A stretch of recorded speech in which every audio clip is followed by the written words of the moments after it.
तो चलो भाई शुरुआत करते हैं, है ना। ये आपका दिल्ली पुलिस 2023 के जो सभी क्वेश्चन हैं उनकी बात करेंगे। तो बेस्ट क्वेश्चन है ना, इनका प्रोसीजर समझिएगा कैसे करना है। मैं फटाफट से आपको कराता हूँ और हमारा टारगेट रहेगा कि हम आपको वन ऑफ द बेस्ट तरीके से मूवमेंट को आगे बढ़ाएं, ठीक है ना। तो समझ लीजिएगा, फाइल आपको टेलीग्राम पे भी देखने को मिल जाएगी और बाकी आप ध्यान से देखो। अगर कोई डाउट है तो अगर आप मेरिट से हो, जैसे कि आप क्लासेस में पढ़ते हो, तो आप बिल्कुल पूछ सकते हो, कोई दिक्कत नहीं है, ठीक है ना। और बढ़िया करना है, जब भी काम बन पाएगा, ठीक है। चलो तो स्टार्ट करते हैं इसको और बात को समझते हैं। तो चलो पहला क्वेश्चन आपके लिए ये है, इसको देखिए और जरा बताइए कैसे करेंगे। हाँ जी, क्या तरीका है इसको करने का, कोई आइडिया जी? क्या हो गया? ओके, देखो, इसने बोला यदि 4 पुरुष या 8 महिलाएं किसी काम को 12 दिनों में कर सकते हैं, बीच में लग रहा है या, है ना। तो इसका मतलब 4 आदमी भी 8 ही दिनों में 12 दिनों में कर सकेंगे और 8 वुमेन भी कितने दिनों में कर सकेंगी? 12 दिनों में ही कर सकेंगी।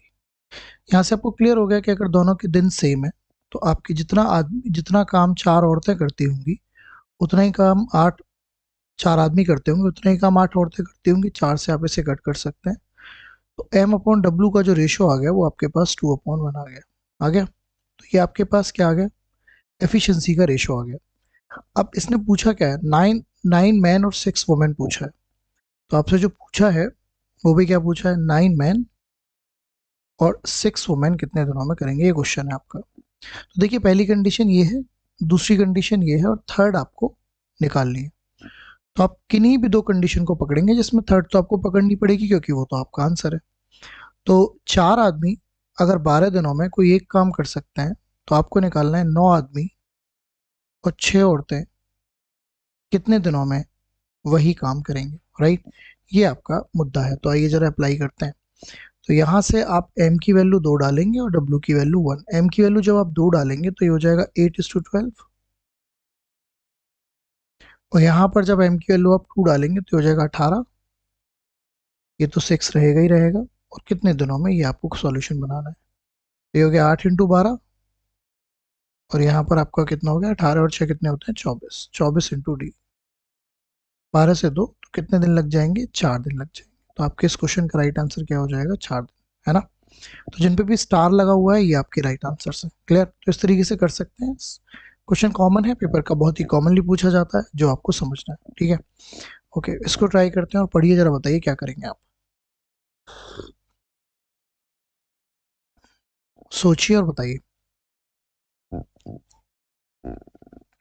Selling price of 32 items is equal to the cost price of 45 item. What is the percentage of profit made on the sale of the each item? है ना। कैसे करोगे भाई, कोई तरीका? SP of 32 items, 32 आइटम्स का जो SP है वो आपके किसके इक्वल है? 45 आइटम्स के CP के। ये वाली बात हुई। तो सिंपल हो गया बात। अब अगर आप ध्यान दें तो आप CP को SP के नीचे लेके जा सकते हैं, 32 को यहाँ। तो SP और CP का रेशो बन जाएगा आपके पास ना। SP और CP का रेशो क्या बन जाएगा? 45/32। इसका मतलब 32 रुपए की चीज को आप 45 रुपीज का बेच रहे हैं। ऐसा ही तो हो रहा है। तो 32 की चीज को अगर आप 45 का बेच रहे हैं तो आपको कितने का फायदा है? 13 का। किस पे फायदा है? 32 पर, इंटू 100। 4 से कट कर लेते हैं, 8 टाइम 4 से 25, है ना। तो 250 और 75, 325 को आपको 8 से भाग करना है। तो 8 से जाएगा, 8 चौक 32, जीरो लग जाएगा, है ना। 8 6 48, 40.625% आपका राइट आंसर आ जाएगा, है ना। तो एकदम आसान सवाल है, इजी सवाल है, सिंपल पॉइंट ऑफ व्यू पे चल रहा है, प्रॉफिट एंड लॉस पे काम कर रहा है, ठीक है। आगे बढ़ते हैं, इस क्वेश्चन को देखते हैं, ट्राई करके देखो कैसे करोगे। पढ़ो। एक व्यक्ति अपनी संपत्ति को इस प्रकार विभाजित करता है कि उसकी पत्नी का हिस्सा उसकी बेटी के हिस्से से और बेटी का हिस्सा उसके बेटे के हिस्से से, दोनों का अनुपात इतना है, ठीक है ना। तो भी अगर देखा जाए तो ऐसे डिवाइड कर रहा है कि उसकी उसकी बेटी, हिज वाइफ का शेयर, उसकी बेटी का शेयर। तो वाइफ और डॉटर का जो शेयर है उसका रेशो भी 1:4 और डॉटर और सन का भी जो रेशो है वो भी 1:4 है, ठीक है। ओके, तो सबसे पहले आपको इस रेशो को ठीक करना पड़ेगा क्योंकि डॉटर दोनों में कॉमन है। तो डॉटर को आपको क्या बनाना पड़ेगा, एक जैसा बनाना पड़ेगा। तो एक्चुअली यहाँ पे आप 4 की मल्टीप्लाई कर सकते हैं, वाइफ, डॉटर और सन। तो 1, 4 और ये हो जाएगा 16। इस तरीके से हुआ है। अब इसने बोला कि वाइफ को 5,000 रुपये कम मिलते हैं बेटे से। तो यहाँ से अगर देखा जाए, कुछ गड़बड़ नहीं कर दी, नहीं ठीक है। Daughter share to his son, ठीक है। 4 की मल्टीप्लाई आपने करी तो 4 हो गए, 16 हो गया, ठीक है। वाइफ और डॉटर थी ना पहले, डिवाइड प्रॉपर्टी ना, wife share to his daughter and the daughter to sign, wife to daughter, ठीक है, ठीक है। Wife gets 5,000 less than the son. तो वाइफ को सन से यहाँ से तो 15 की वैल्यू कितनी दे रखी है आपको, 5,000। तो 1 की वैल्यू आ गई आपकी 1,000/3। तो 1 की वैल्यू आ गई 1,000/3। पैसे किसके पूछे हैं, पूरी प्रॉपर्टी पूछिए। पूरी प्रॉपर्टी आप जोड़ लीजिए, 16, 4, 20 और 21, तो 21 यूनिट की वैल्यू पूछिए। तो 21 यूनिट में आप किसकी मल्टीप्लाई कर देंगे, 1,000/3 की। तो जो पूरी प्रॉपर्टी थी वो कितनी थी, 7,000 रुपये, है ना। करोड़ों में बात होती तो ये अलग बात होती, बट ठीक है। अरे हर एक आदमी करोड़पति थोड़ा ना होता है, तो 7,000 रुपये वाले बांटने वाले भी लोग होते हैं। तो यहाँ पर क्या वैल्यू आ गई आपकी, 7,000, ठीक है। तो सिंपल क्वेश्चन है, एकदम महा आसान, बट ये जो रेशियो बनाना है ये आपको इंपॉर्टेंट समझना है, ठीक है। चलो क्वेश्चन नंबर 4 ट्राई करते हैं, इसको समझो और बताओ क्या करोगे।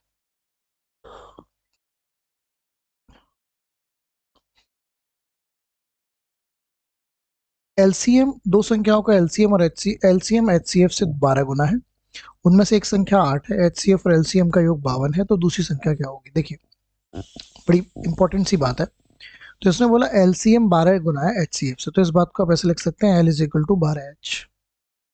एल का मतलब एलसीएम से है, एच का मतलब एचसीएफ से है। अब इसने बोला एक नंबर, तो नंबर एक आपको दे रखा है, नंबर 1 मान लेता हूँ, जो कि 8 दे रखा है। और आपको एचसीएफ और एलसीएम का सम भी दे रखा है, जो कि आपको 52 दे रखा है ना। यहाँ तक कोई दिक्कत नहीं, आप समझ सकते हैं। अब आप क्या करने वाले हैं कि सॉल्यूशन करेंगे। एक चीज़ मैं आपको क्लियर कर देता हूँ कि कभी भी दो नंबर्स का जो एचसीएफ और एलसीएम की मल्टीप्लिकेशन होती है वो नंबर 1 इंटू नंबर 2 होती है, ये हमेशा ध्यान रखना। एल की वैल्यू को आप यहाँ डाल सकते हैं, एल की वैल्यू को आप यहाँ डालेंगे तो कितना हो जाएगा, 13H। तो एच तो था ही 12, तो ये 52 हो गया। तो एच की वैल्यू आ जाएगी, एच की वैल्यू आ गई 4। अगर एच की वैल्यू 4 आ गई तो एल की वैल्यू भी आ जाएगी 48, है ना। यहाँ पे अगर आप एच की वैल्यू 4 डाल देंगे तो अब आपको इस फॉर्मूले में मुद्दा पुट करना है। तो ये बताइए, एचसीएफ आपको 4 निकल गया, एलसीएम आपको 48 निकल गया, नंबर 1 आपका 8 है और नंबर 2 आपको निकालना है। तो 8 से 6 बार कर सकते हैं। तो आपके जो आंसर आ गया वो कितना आ गया, 24 आ गया। 24 आपके इस क्वेश्चन का राइट आंसर बन जाएगा, ठीक है। इस तरीके से आप इसको डील कर लेंगे, ठीक है। चलें आगे, आसान क्वेश्चन है, बस आपको एक इक्वेशंस वगैरह बनानी है। चलिए इसको ट्राई करते हैं। एक त्रिभुज की अंत्य त्रिज्या 7 सेंटीमीटर है और उसका क्षेत्रफल 343 सेंटीमीटर स्क्वायर है, उसका परिमाप बताइए। देखिए पहले मैं क्लियर कर दूं आपको एक चीज, कि कोई भी अगर ट्राइंगल होता है ना, जैसे एबीसी ट्राइंगल है, इसके अंदर अगर मैं सर्कल क्रिएट कर रहा हूँ, इसको बोलते हैं इन सर्कल। इसकी एक रेडियस होती है ना, इसी को अंत्य त्रिज्या बोलते हैं, आर को।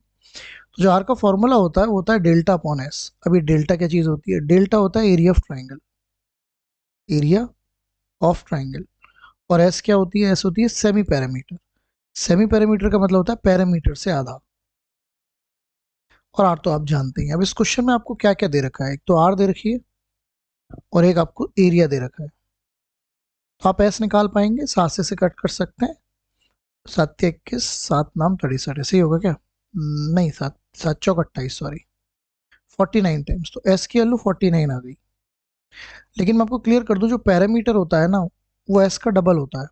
इसने तो पैरामीटर पूछा है, तो 49 × 2, तो आपका जो राइट आंसर आ जाएगा वो 98 आ जाएगा। क्या आ जाएगा, 98। तो इसका जो राइट आंसर है वो 98 है। समझ आया कुछ। तो इस फॉर्मूले को याद रखिएगा, ये बड़ा इंपॉर्टेंट फॉर्मूला है और डायरेक्टली यूज हो रहा है, जैसे कि आप देख ही पा रहे हैं पेपर में। तो ये आपका स्मॉल आर का फॉर्मूला होता है। होता कैपिटल आर का भी फॉर्मूला है। कैपिटल आर क्या होती है, कैपिटल आर होती है जो बाहर जो सर्कल बनता है, और उसका फॉर्मूला होता है ABC अपॉन 4 डेल्टा। अब आप कहेंगे ABC क्या है, ABC साइड्स हैं ट्राइंगल की, है ना। जैसे कि ए के सामने ए होती है, बी के सामने बी और सी के सामने सी। तो बस यहीं पे फिनिश करते हैं बात को, आपको क्लियर हो गई बात, ठीक है। चलो इसको पढ़ो और बताओ क्या करोगे आप। ट्राई करके देखो कैसे आप इसको डील कर सकते हो, क्या तरीका होगा। हाँ जी, हाँ देखते हैं। 2.5 वर्ष की अवधि के लिए 4.5% प्रतिवर्ष की दर से 2,52,500 रुपए की राशि कितनी होगी यदि धन को साधारण ब्याज पर निवेश किया जाए। कितनी होगी का मतलब ही अमाउंट पूछ रहा है। तो आप बहुत सारे तरीके हैं करने के, बट हम पहले क्या निकाल लेते हैं, कैलकुलेशन मुझे थोड़ी सी लग रही है इस क्वेश्चन में। तो पहले हम क्या निकाल लेते हैं, इसका सिंपल इंटरेस्ट निकाल लेते हैं। पैसा कितना है बताइए। अच्छा, सिंपल इंटरेस्ट का फॉर्मूला आता है आपको। फॉर्मूला होता है PRT/100। प्रिंसिपल की वैल्यू है 252,500। 4.5% का रेट है और 2.5 साल की बात हो रही है। और नीचे आप 100 तो कर ही सकते हैं, 2 जीरो से 2 जीरो कैंसिल हो जाएंगी, है ना। ओके, अब हमें थोड़ा सॉल्यूशन करना पड़ेगा। जैसे मैं पॉइंट हटा के 2 जीरो नीचे भी ला सकता हूँ, तो 2525, और मैं लिख सकता हूँ 45 × 25 और नीचे 100। 25 से 4 बार कट जाएगा। अब 45 की गुणा कर लेता हूँ 25 में, है ना। गुणा करना थोड़ा सा पड़ेगा। 5×5 = 25, 5×10 = 11, 12, 1 5×25 और 1 26, 2, तो 12,625 आ गया। 4 की गुणा कर लेता हूँ, 4 की गुणा आएगी 10,100 रुपये। 10,100 रुपये, 5, 2, 6, 3, तो ये आ गया। तो ये आपका आ गया 113625, और इसको करना होगा 4 से भाग। करते हैं। 4 दूनी 8, कितने बचे 3, 4 अट्ठे 32, 4 चौक 16, 0, 4 6 24, 4 दूनी 8, 4 5, ये आ गया। बस तो इसको आपको जोड़ना है 252,500 में, तो 28,406.25। जब भी तो अमाउंट बनेगा ना, तो 60910 8, तो देखना 280 कुछ ऐसा आंसर आ रहा होगा, बिल्कुल ये वाला है। तो देखिए इस क्वेश्चन में अगर देखा जाए तो कैलकुलेशन के अलावा कुछ नहीं है। तो आपको कैलकुलेशन से नहीं है कि कैलकुलेशन को रोकना है, कैलकुलेशन को आगे बढ़ाना है, तभी काम बन सकता है ना। तो इस पे फोकस करना है, ठीक है। चलिए सरकार, इसको पढ़ते हैं और समझते हैं। देखो कैसे करें, क्या तरीका होगा। ये कह रहा है 97 किलोमीटर प्रति घंटे की गति से चल रही 210 मीटर लंबी रेलगाड़ी पीछे से आकर पहली रेलगाड़ी की ही दिशा में 79 किलोमीटर की गति से चल रही 240 मीटर लंबी रेलगाड़ी को कितने सेकंड में पूरी तरीके से पार करेगी। तो देखो एक बात आपको समझनी है कि एक रेलगाड़ी दूसरे को पार कर रही है ना, डायरेक्शन सेम है। तो ऐसे समझो कि एक रेलगाड़ी ये है और जिसकी लंबाई है 210 मीटर, और एक रेलगाड़ी ये है ना, जिसकी लंबाई है 240 मीटर। दोनों का डायरेक्शन बिल्कुल सेम है। तो इसकी स्पीड है 97 किलोमीटर पर आवर और इसकी स्पीड है 79 किलोमीटर पर आवर। देखिए जब भी डायरेक्शन सेम होती है ना, तो आपको फोकस करना पड़ेगा स्पीड पर। तो सबसे पहले अगर डायरेक्शन सेम होती है तो स्पीड हो जाती है माइनस। तो जो अब यहाँ पर रिलेटिव स्पीड हो जाएगी, आर एस का मतलब होता है रिलेटिव स्पीड, हिंदी में बोलते हैं इसको सापेक्ष चाल। 97 में से आप 79 को माइनस कर दीजिए, तो 17 में से अगर 9 जाएंगे तो कितने बचेंगे बताइए, 8। और यहाँ पर 8 में से 7, तो 18 की स्पीड आ गई किलोमीटर पर आवर, है ना। अब हम बात करते हैं कितना डिस्टेंस कवर होगा। देखिए जब भी कोई दो ट्रेन एक दूसरे को पार करेंगी, डायरेक्शन कैसी भी हो, सेम हो, एक ही डायरेक्शन हो या अपोजिट डायरेक्शन हो, दोनों अपनी लेंथ के बराबर दूरी चलती हैं। तो दोनों की जो लेंथ हो गई 210 प्लस 240, तो ये हो गई आपकी 450 मीटर। अभी डिस्टेंस हो गई और स्पीड आपने 18 निकाल रखी किलोमीटर में, इसको मीटर पर सेकंड में बदल लीजिए। 5/18, 18 से 18 कट जाएगा, तो स्पीड आ गई 5 मीटर पर सेकंड। आपके पास स्पीड भी है, आपके पास डिस्टेंस भी है, तो ये बताइए टाइम का फॉर्मूला क्या हो जाएगा, डिस्टेंस अपॉन स्पीड। 450 को आप 5 से भाग कर लेंगे, तो आंसर आ जाएगा 90 सेकेंड। तो ये दोनों ट्रेन एक दूसरे को कितने सेकंड में क्रॉस कर जाएंगी, 90 सेकंड में। समझ में आई बात। तो सिंपल सा फंडा है जिसको आपको समझना है और जानना है। ओके, चलो आगे बढ़ते हैं, इसको ट्राई करके देखते हैं, पढ़ो।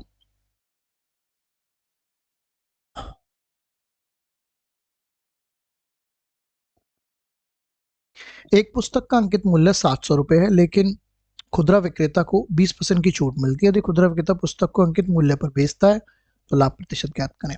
देखो, सबसे पहले मार्केट प्राइस है क्या बुक का? 700 रुपए।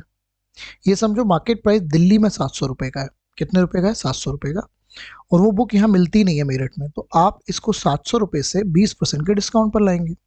तो 20% का डिस्काउंट अगर आप इस पे लेकर आएंगे तो 20% का मतलब 140 रुपए आप इसमें कम कर देंगे। तो 100 रुपए कम करेंगे, 600 हो जाएंगे। तो ये आपका हो जाएगा 560 रुपए की किताब। क्या ये बात आपको समझ में आ रही है डायरेक्टली? मैं 20% अगर आपसे कोई डायरेक्टली पूछे तो आप इसका मतलब ये थोड़ा ना कि पूरा एकदम कि जी 1/5 और ये करते फिरेंगे, डायरेक्टली कर सकते हैं चीज़ों को।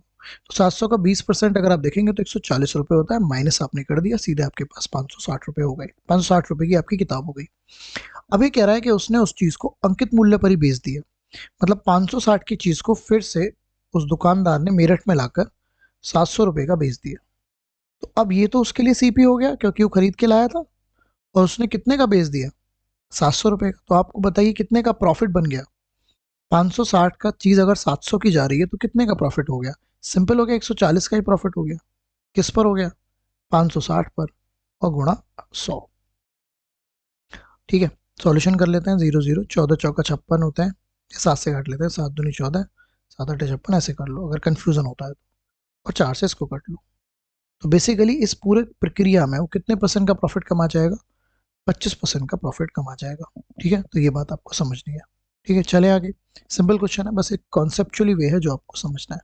ओके, चलिए आगे बढ़ते हैं। एक व्यक्ति अपनी 18% धनराशि गवा देता है और शेष 80% धनराशि खर्च करने के बाद उसके पास 122 रुपये बचते हैं। तो मूलतः उसके पास कितनी धनराशि थी?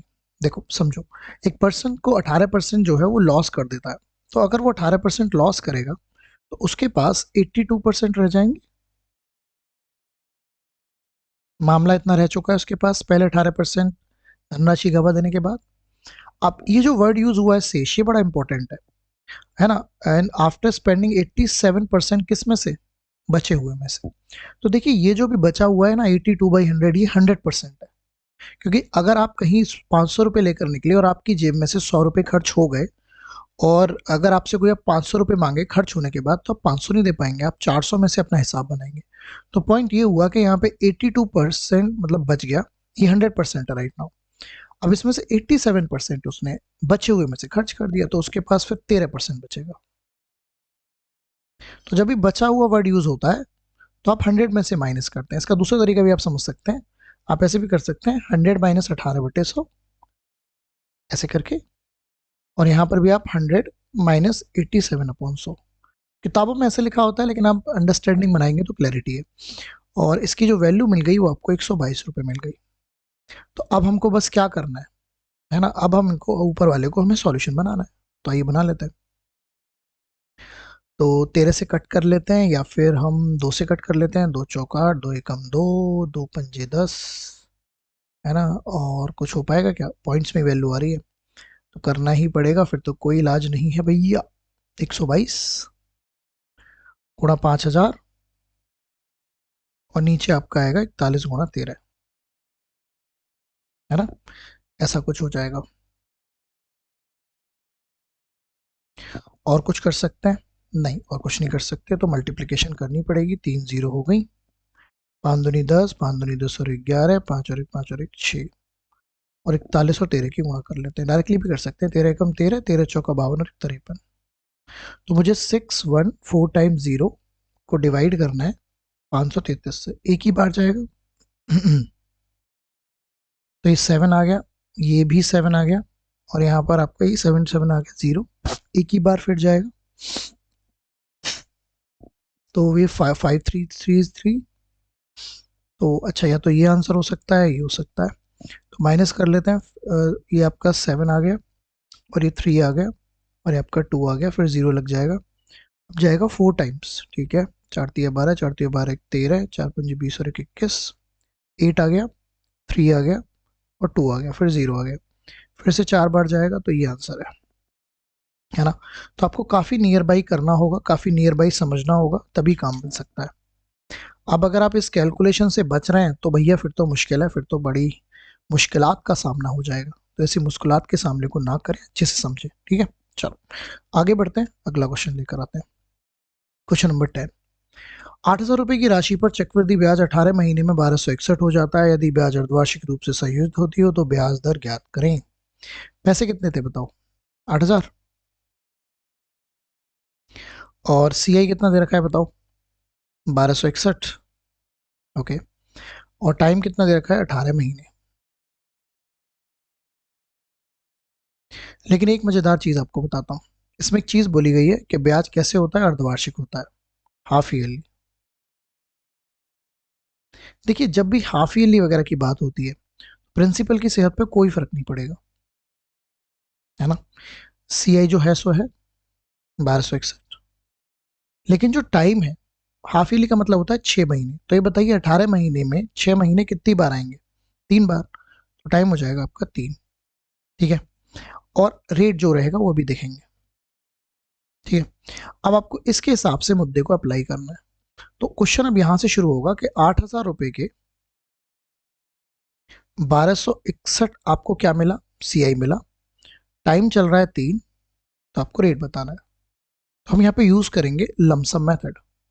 तो आप क्या करेंगे, इस 8,000 पर, वैसे तो आपको समझ में आ रहा है बट स्टिल, 8,000 पर 3 साल का रेट आपको पता नहीं, सिंपल इंटरेस्ट आप निकालेंगे, जो कि आ जाएगा 240 आर। आ गया? अब ये क्लियर हो गया, हम सिंपल इंटरेस्ट से करते हैं इस क्वेश्चन को और बहुत इजीली डन कर पाते हैं। तो दो आर की ऐसी क्या वैल्यू रखूं जो मैं इसके पास पहुंच जाऊं, ये बस मुझे समझना है। ठीक है। तो आर की अगर मैं रख देता हूं यहां पर, एक सेकेंड रुको, कुछ गड़बड़ तो नहीं हो गई? अच्छा एक सेकेंड रुको, आर को भी हमें r/2 लेना पड़ेगा। क्यों लेना पड़ेगा? क्योंकि अगर आर पूरी थी तो अगर आर की बात करूं हाफ ईयरली में, ये r/2 हो जाएगी, तो इसके भी नीचे आप 2 ले लीजिए, क्योंकि आर जो रेट हो जाएगी ना पूरे साल की, अगर आर है तो आधे साल में कितनी हो जाएगी? r/2। तो इसको सॉल्यूशन और कर लेते हैं, ये हो गया 120 आर, इसके नीचे 2 आ जाएगा ना। अब आर की ऐसी वैल्यू क्या रखें, सोच के बताइए। आर की ऐसी वैल्यू क्या रखें कि हम इसके पास पहुंच जाए 1261 के? तो डेफिनेटली आर की वैल्यू क्या रखनी पड़ेगी? 10% रखनी पड़ेगी। क्योंकि जब आर की वैल्यू आप 10 रखेंगे, इससे ऊपर नहीं जा सकते आप, क्योंकि यह है सिंपल इंटरेस्ट और वो क्या है आपका कंपाउंड इंटरेस्ट। देखिए सिंपल सी बात कहूँ, ये पूरे चैप्टर में डन होता है। अगर आपने चीज पढ़ रखी है मेरे से तो ये बहुत ही आसान होगा आपके लिए, कैसे करना है क्या करना है, और बहुत ही one of the best method है, लमसम मेथड इसको बोलते हैं। अगर आप इसको डट रहे हैं तो ये नहीं हो पाएगा, ये सिंपल सा गेम है। आपको अंडरस्टैंडिंग बनानी पड़ेगी जो मैं बताने की कोशिश कर रहा हूँ, और ऐसा कुछ है ना, समझ रहे हो बात को? तो इस तरीके से आप मूवमेंट को बढ़ाएंगे तो क्या आंसर आ जाएगा आपका? 10%। तो आपको उसके पास पहुंचना होता है और that will be the right answer. Okay, चलो आगे चलते हैं। क्वेश्चन नंबर 11 ट्राई करेंगे, पढ़िए कैसे आप करेंगे। देखिए 18 मीटर 24 मीटर लंबे दो तारों को बराबर लंबाई के टुकड़ों में काटा जाना है। प्रत्येक टुकड़े की अधिकतम लंबाई बताओ। देखो जब भी आपको दो लेंथ है, कितने कितने मीटर, 18 मीटर और 24 मीटर, इनको काटना है और मैक्सिमम लेंथ चाहिए, तो इनका एचसीएफ निकलेगा। एचसीएफ का मतलब इन दोनों में मैक्सिमम वैल्यू क्या कॉमन है। तो इन दोनों मैक्सिमम वैल्यू क्या कॉमन लग रही है बताइए? 6 लग रही है अभी तो मुझे, 6×3 = 18, 6×4 = 24, हाँ यही कॉमन है। तो जो मैक्सिमम वैल्यू कॉमन आती है यही आपका एचसीएफ होता है और यही इसकी मैक्सिमम लेंथ होगी। तो आपका राइट आंसर क्या हो जाएगा? 6 हो जाएगा। राइट, चलिए आगे बढ़ते हैं। 5 क्रमागत विषम संख्याओं का औसत 63 है, तो निम्नलिखित में से कौन सी संख्या उनमें सबसे बड़ी होगी? देखिए सबसे पहले कितनी क्रमागत संख्या है? 5। तो फर्स्ट, सेकंड, थर्ड, फोर्थ और फिफ्थ। अगर ये 5 है तो हमेशा ध्यान रखना इनके जो बीच में नंबर बैठा हुआ है वही एवरेज होता है। तो इनका जो बीच वाला नंबर है वो 63, वही एवरेज है। अभी 63 हो गई, ये कैसी संख्या है? विषम है। 63 के बाद कौन सी आएगी? 65 आएगी, और उसके बाद कौन सी आएगी? 67। तो यही 67 जो है वो मैक्सिमम नंबर होगा। बड़ा ही आसान सवाल, बड़ा ही इजी सवाल हो गया ये। Right, okay.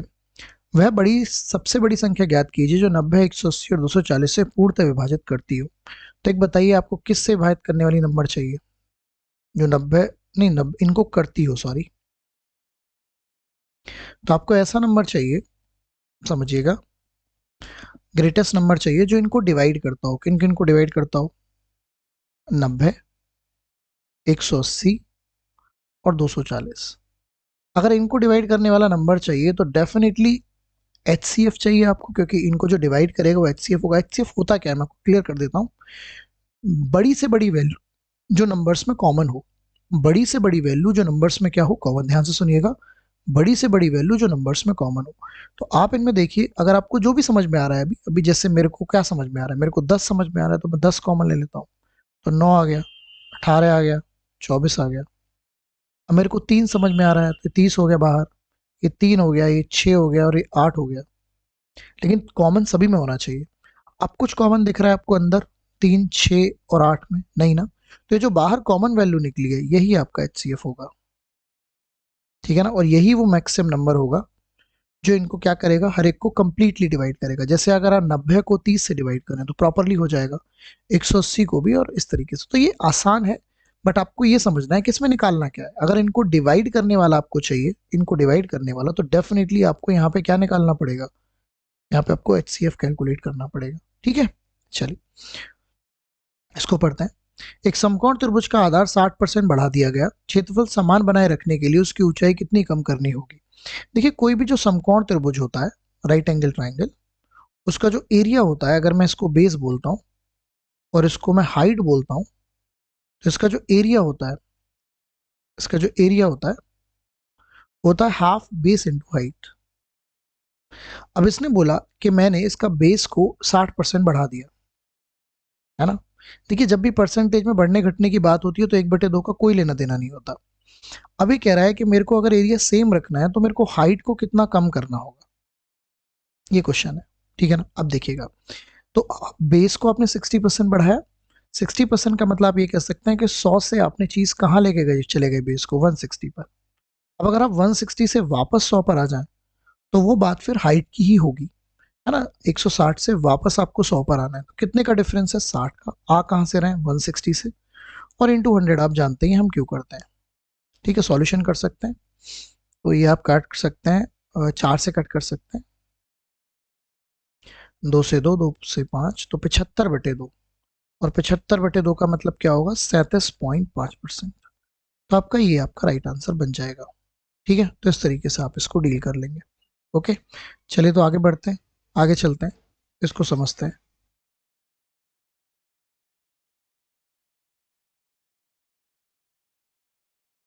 हाँ जी, देखते हैं इसको,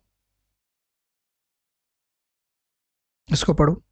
एक निश्चित राशि 3 वर्षों के लिए 4% प्रति वर्ष, अगले 4 वर्षों के लिए 8% प्रति वर्ष और 7 वर्षों के लिए 12% प्रति वर्ष की दर से साधारण ब्याज पर उधार ली गई। तो देखो ये पार्ट्स में चल रहा है मामला। 4% आपने कितने के लिए ली, 3 साल के लिए। 8% आपने किसके लिए, 4 साल के लिए।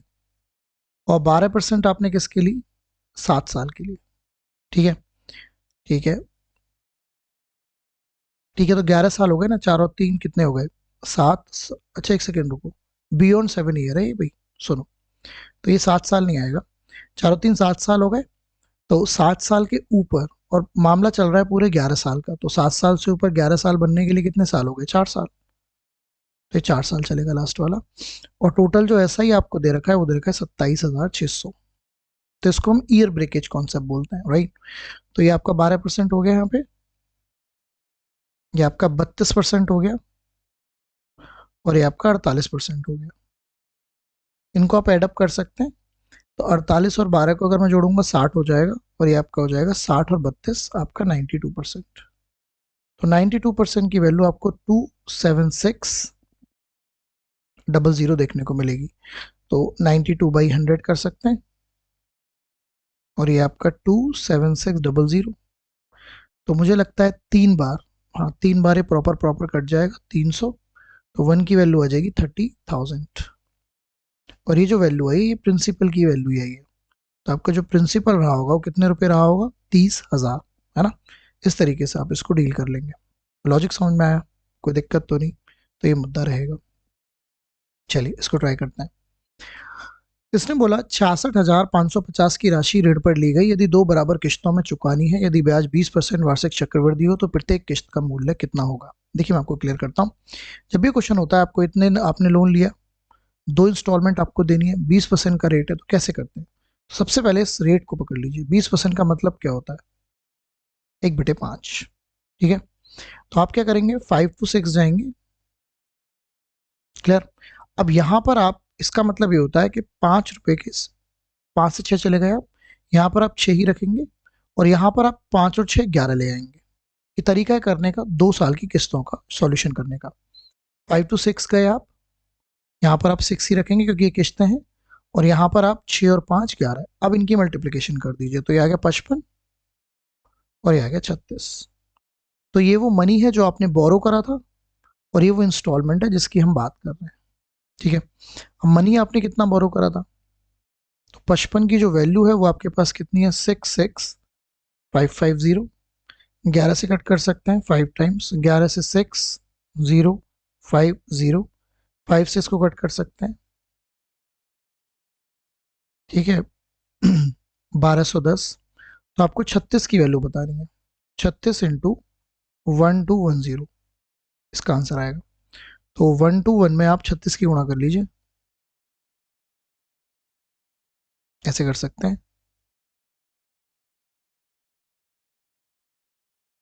तो 43560 ऐसा कुछ आंसर होना चाहिए बिल्कुल। तो इस तरीके से आप कर लेंगे, तो आपकी जो किस्त बनेगी वो 43,560 की बनेगी हर साल, अगर आप इतना पैसा उधार लेते हैं तो, और 2 साल में आप उसको चुकता करना चाहते हैं और रेट चल रहा है 20% का, राइट।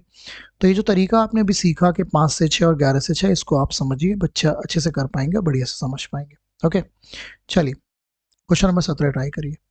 किसी वस्तु की कीमत 2 वर्षों में 25% बढ़ जानी है। इस वर्ष कीमत 120 से बढ़कर 140 हो गई है, अगले वर्ष कितने प्रतिशत वृद्धि होगी। तो देखिए, इस वर्ष 120 से कहां पहुंच गई है, 140। तो आपसे पूछ रहा है दूसरे वर्ष उसमें कितने की वृद्धि हुई, जबकि ओवरऑल कितने का इंक्रीमेंट है, 25% का, है ना।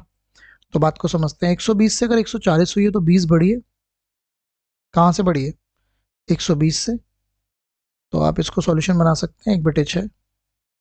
तो 1/6 का मतलब होता है, वैसे तो आप जानते हैं 16, है ना, 16.66 या 16 सही 2/3।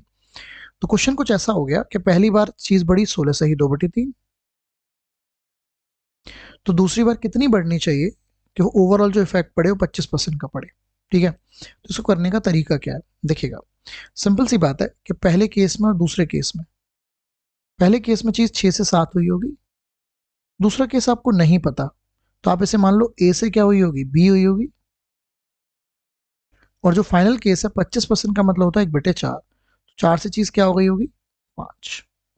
अब आप करते क्या है, ध्यान से समझना, आप क्या करते हैं, इनकी जो मल्टीप्लाई होती है उसको यहां लिखते हैं, और इनकी जो मल्टीप्लाई होती है उसको यहां लिखते हैं, तो वही काम करेंगे। तो 6 इंटू ए, और ऐसे ही 7 इंटू बी,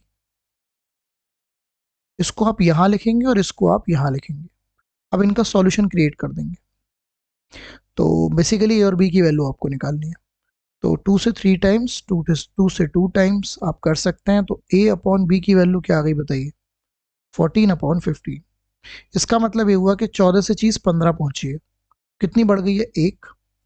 कहां से बढ़कर आई है, 14 से। तो 1/14 की वैल्यू आपको निकालनी है इंटू 100। 2 से 7 बार, 2 से 50 बार, तो आंसर आएगा 7 7 से 7 7 49, 7 एकम 7, 7 चौक 28, 7.144%। तो जो दूसरा केस है वो कितना बढ़ा हुआ है, 7.14% आपका बढ़ा हुआ है, ये आपको करना है, ठीक है।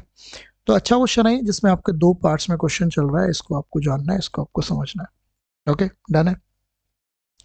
चलिए आगे बढ़ते हैं, इसको ट्राई करते हैं। उस गोले का व्यास क्या होगा जिसका पृष्ठीय क्षेत्रफल इतना होता है। देखिए मैं क्लियर कर देता हूँ, जो गोला होता है वो ऐसा होता है ना। इसकी रेडियस अगर आर होती है तो इसका जो वॉल्यूम होता है वो होता है 4/3 पाई आर क्यूब, और इसका जो कर्व सरफेस एरिया होता है, मतलब पृष्ठीय क्षेत्रफल या टोटल पृष्ठीय क्षेत्रफल, टोटल सरफेस एरिया होता है 4 पाई आर स्क्वायर। अब इस गोले का व्यास पूछा है और आपको पृष्ठीय क्षेत्रफल दे रखा है, तो बेसिकली ये दे रखा है। तो 4 पाई आर स्क्वायर की वैल्यू आपको 2500 पाई दे रखी है, पाई से पाई खत्म हो जाएगा, तो आर स्क्वायर की वैल्यू आ जाएगी 2500/4। तो जो आर की वैल्यू आ जाएगी वो आ जाएगी 50/2, या ये कहिए आर की वैल्यू आ जाएगी 25। लेकिन इसने तो डायमीटर पूछा है, तो व्यास होता है 2r, तो आंसर आ जाएगा 50, तो that will be the right answer. Okay, done है, कर पाएंगे? ओके, इसको ट्राई करते हैं। किसी वस्तु की कीमत 20% कम कर दी गई, मूल कीमत को बहाल करने के लिए नई कीमत में कितने की वृद्धि करनी होगी? सबसे पहले बताइए कितने परसेंट की कमी करी है? 20% की। तो 100 से चीज़ 80 ले हो गई होगी, अब आपको 80 से वापस 100 पर आना है, तो 20 का डिफरेंस है, आ कहाँ से रहे हैं? 80 से, इंटू 100, बस आंसर आ जाएगा। तो आपका राइट आंसर कितना आ जाएगा? 25%। बहुत ही बेहद ही आसान सवाल। ओके, चलिए, which of the following is the smallest ratio? तो इनमें आप कैसे पता करें कौन सा सबसे छोटा रेशो है? तो पहला है 15/20, दूसरा है 7/21, तीसरा 21/25 और चौथा है 17/25। तो आप क्या करेंगे? डिफरेंस निकालना, क्या मतलब तरीका जानेंगे, देखो, है ना? तो ठीक है, आप क्या करेंगे? पहला काम आपका ये होता है कि आप 15 और नीचे 20 में से ऊपर वाले 15 को माइनस करेंगे। ऐसे ही 7 और 21 में से ऊपर वाले 7 को माइनस करेंगे, या 21 और यहाँ 25 में से 21 माइनस करेंगे, और यहाँ 17 और यहाँ 25 में से 17 माइनस करेंगे। ये आपका काम होगा। तो ये 15/5 आ गया, ये 7/14 आ गया, ये 21/4 आ गया, और ये 17/8 आ गया। तो ये 3 आ गया, ये 0.5 आ गया, ये 5 पॉइंट समथिंग आ गया, और ये 2 पॉइंट समथिंग। तो सबसे छोटा तो यही हुआ ना, ये वाला, ये वाला मतलब ये वाला। आपका जो राइट आंसर होगा, this is the smallest value. ठीक है, बात समझ आई? तो ये क्वेश्चन करे आपने, ठीक है। कल आपके लिए थोड़ा सा बड़ा सेशन लेकर आऊँगा, तो अभी आप ये समझो, है ना। इस क्वेश्चंस की जो फाइल है वो आपके साथ शेयर हो चुकी है ग्रुप्स पर भी, और द बेस्ट क्वेश्चंस हैं जिनको आपको जानना है, ठीक है। चलिए, all the best, take care, bye bye for now. और इनको पूरा कर लीजिए, कोई डाउट होगा तो आपको इन वीडियोस में क्लियर हो जाएगा, ठीक है। ये पहले कर लेते हैं, है ना। 250 क्वेश्चन आपके लिए हैं, इनको पहले कर लीजिए, फिर मैं और क्वेश्चन इसमें एडअप कर दूंगा। तो हमारा टारगेट रहेगा लगभग 300 से 500 क्वेश्चन के बीच का टारगेट रहेगा। अगर आप ये कर लेते हैं तो आपके पेपर में 14 क्वेश्चन सही हो जाएंगे 15 में से, जो कि एक बहुत बढ़िया काम होगा, ठीक है ना। चलिए, all the best, take care, bye, Tata.